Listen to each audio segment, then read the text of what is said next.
নয়, কোনো চোরাচালানি নয়, সন্ত্রাস নয়, দুর্নীতি নয়, চাঁদাবাজি নয়।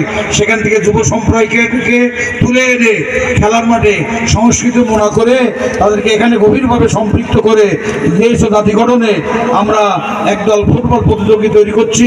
ইনশাল্লাহ আজকের এই ছোট্ট জায়গা থেকে আগামী আন্তর্জাতিক দুনিয়াতেও তারা হয়তো গুরুত্বপূর্ণ ভূমিকা পালন করতে পারবে, এই আশাবাদ ব্যক্ত করে আমাদের আজকের এই ফুটবল খেলাটি কোট চাঁদপুরে অধ্যাপক মতিয়ার রহমান ফুটবল টুর্নামেন্টের ফাইনাল খেলা অনুষ্ঠিত। মোহাম্মদ জাহাঙ্গীর আলমের ভিডিও চিত্রে বিস্তারিত।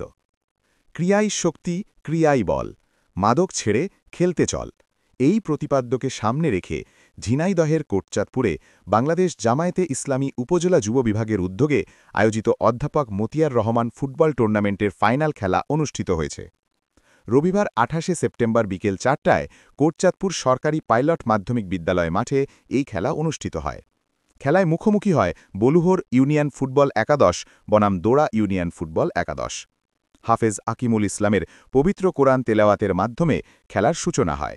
খেলার উদ্বোধন ঘোষণা করেন বাংলাদেশ জামায়াতে ইসলামীর কেন্দ্রীয় শুরা সদস্য ও ঝিনাইদহ ৩ কোটচাঁদপুর মহেশপুর আসনের সংসদ সদস্য পদপ্রার্থী অধ্যাপক মতিয়ার রহমান।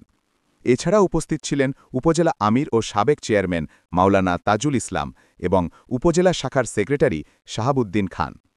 অনুষ্ঠানে সভাপতিত্ব করেন বাংলাদেশ জামায়াতে ইসলামী কোটচাঁদপুর পৌর শাখার আমির মুহাদ্দিস আব্দুল কাইয়ুম। এছাড়াও আরও উপস্থিত ছিলেন কোটচাঁদপুর স্বাস্থ্য কমপ্লেক্সের মেডিকেল অফিসার ডা আশরাফুল ইসলাম, উপজেলার সাবেক ভাইস চেয়ারম্যান মুয়াবিয়া হুসাইন, সাবেক আমির master Azizur Rahman, master Masiar Rahman, master Rezaul Islam, পৌর সেক্রেটারি মাহফুজুল হক মিন্টু সহ প্রমুখ নেতৃবৃন্দ। নির্ধারিত সময়ের খেলায় দোড়া ইউনিয়ন ফুটবল একাদশ ২-০ গোলে জয়লাভ করে। সেরা গোলকিপার, সর্বোচ্চ গোলদাতা, man of the tournament, champion trophy ও রানার আপ ট্রফি উভয় দলের খেলোয়াড়দের হাতে তুলে দেন প্রধান অতিথি অধ্যাপক মতিয়ার রহমান। খেলায় রেফারির দায়িত্বে ছিলেন রবিউল ইসলাম, সহকারী রেফারি হিসেবে দায়িত্ব পালন করেন রুহুল আমিন টুটুল এবং রানা আহমদ।